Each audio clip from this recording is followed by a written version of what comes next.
All right, let's get right into it. When you hear the word hacking, what comes to mind? Probably, lines of green code scrolling down a screen, some complex software, maybe a dark room full of monitors.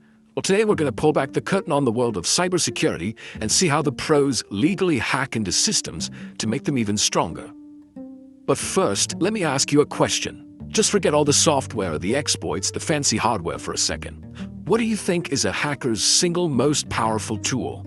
Is it some crazy piece of malware, a network scanner? What do you think? Well, the answer is actually something you can't download. You can't buy it online. It's the human mind. It's that creativity, the ability to connect the dots, and just that unique perspective of a skilled attacker. And, harnessing that power, that is what penetration testing is all about. So what exactly is it? We've got all these automated tools that can scan for vulnerabilities. And don't get me wrong, they're useful, but they've got limits. Penetration testing, or pen testing as it's usually called, takes things way, way further. Think of it like a simulated attack. It is fully authorized, that part's key, by an organization, and it's carried out by these ethical hackers. Their entire job is to find the weaknesses in the security system before a real-world attacker does.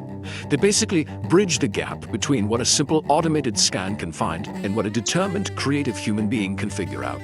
To really get how they do this, you gotta understand the fundamental conflict that's right at the heart of cybersecurity. It's pretty much a constant battle, two opposing sides with completely different goals. Now, this is where it gets really interesting. These two models, they're perfect mirror images of each other. So on one side, you've got the defenders. They live by what's called the CIA triad. Their goal is to protect the confidentiality, the integrity, and the availability of their data. Simple enough. But then you have the attackers on the other side, and their goals are the exact opposite, forming what we call the DAD triad. Disclosure, alteration, and denial. See how that works? Every single attack is basically an attempt to flip CIA into DAD. And to successfully pull this off, a pen tester has to adopt this very specific way of thinking. People call it the hacker mindset, but let's forget the technical jargon for a minute. Let's use a real-world example. It'll make this crystal clear. Okay, so imagine you are in charge of security for a huge electronics store. You're the defender. Your job is to protect everything, everywhere, all the time. So you'd put in a ton of different controls, right? You'd set up cameras in all the high-risk spots. You'd audit the cash registers to stop employee theft. You'd put those theft detectors at the doors, alarms on the emergency exits, you name it. You have to think about every single possible threat and build a defense for it. Okay, but now let's flip the script. A penetration tester doesn't think like that at all. They're not trying to secure the whole store. No, they're just looking for one way in. Just one. And this quote, this just brilliantly sums up the core problem in cybersecurity. As the defender, you have to be perfect. You have to block every single potential attack every day. But the attacker just needs to find one flaw, one tiny mistake, one unlocked window. They only need to win once. So, the pen tester walks through that same store, and what do they notice? The burglar alarm is only hooked up to the doors, not the windows. They see that the cameras have some pretty big blind spots. So the plan becomes simple. Come back at night, park a van just outside of the camera's view, smash a window in that blind spot, grab the goods, and gone. They didn't have to beat every single security control, just one. That is the hacker mindset. Now I know this might sound a little chaotic, maybe a bit like the Wild West, but professional penetration testing is the exact opposite.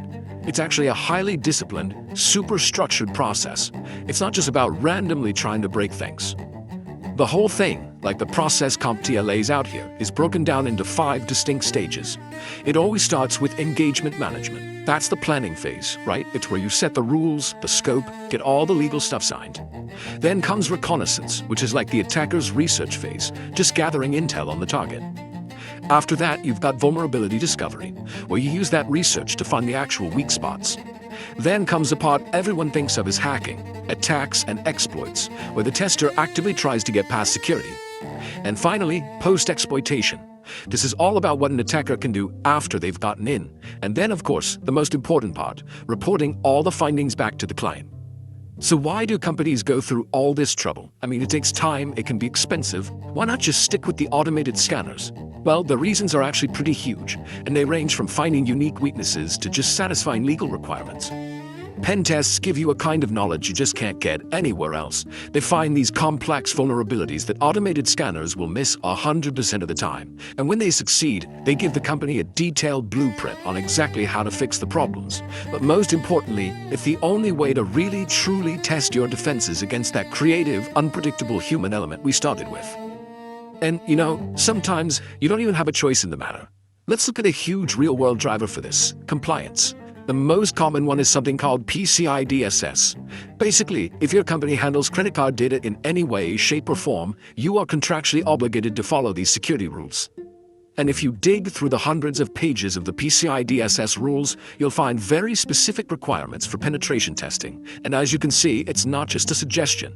Organizations must perform these tests at least once a year, and also anytime there's a major system change. They have to test from both outside and inside their network, and they're required to fix the issues that are found. This makes pen testing a totally non-negotiable part of doing business for thousands of companies. So who actually does these tests? Well, organizations have two main choices. They can use their own internal employees, or they can hire an external team of contractors. And there are definite trade-offs. An internal team knows the environment inside and out, and they're usually cheaper. But they might have biases, right? Especially if they helped build the very systems they're now supposed to be breaking. External teams, on the other hand, bring a high degree of independence and super specialized skills, but they do cost more and they start with less context about the company. So let's talk about the person who's actually doing the work here. This is where we really define the ethical hacker, because while they absolutely have to adopt the mindset of a criminal, they have to act with the highest degree of professionalism and integrity. That separation, it's everything.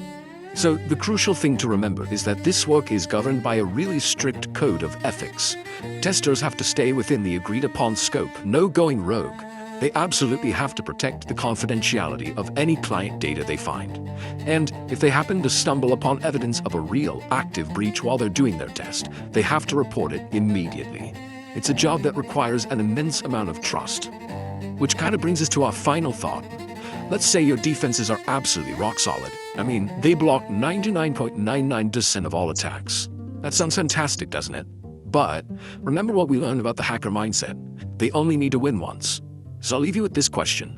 In a world where an attacker only needs one single success, is 99.99% good enough?